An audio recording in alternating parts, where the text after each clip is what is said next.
কোন সন্তান যদি বাবা মার আগে মৃত্যুবরণ করে, বাবা তো সন্তানের লাশের পেছনে পেছনে যেতে পারে, বাবা সন্তানের কবরেও নামতে পারে। বলে কেন, বাবার কলিজায় কি মায়া দয়া নাই? আছে। বাবাও চিৎকার করে করে কান্না করবে, কিন্তু বাবাকে আল্লাহ ওই শক্তি সামর্থ্য মনোবল দিয়েছেন, বাবা সন্তানকে দাফন করে শোয়া কান্না করতে করতে উপরে উঠতে পারবেন, ওই শক্তি আল্লাহ বাবা দিয়েছেন।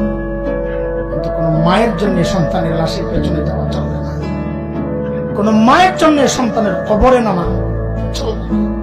কেন, দুনিয়ায় এমন কোন মা নাই যে সন্তানকে দাফন করার জন্য কবরে নেমে সন্তানকে শোয়া দিয়া ওই মা আবার সুস্থ অবস্থায় উপরে উঠবেন, এমন কোন মা নাই। সন্তানদের শোয়া নিজ লাশ হইয়া শুয়া পড়বে। এরে ভাই, একটু জানতে চাই, এই যে মার কলিজা এত দরদ, এত মমতা, এত মায়ার ভালোবাসা, কারণটা কি বলেন তো?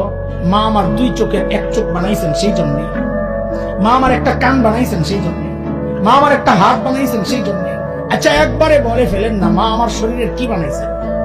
কি বানাইছে বলেন, বলেন কি বানাইছে? কিছুই বানান নাই, কিছুই বানান নাই। তারপরেও মার কলিজা এত দরদ, মা আমার কিচ্ছু বানান নাই, অল্প কয়দিন ভাড়াটিয়ার মতো আমার পেটে জায়গা দিয়েছে, হওয়ার পর লালন পালন করেছেন, কিচ্ছু বানান নাই।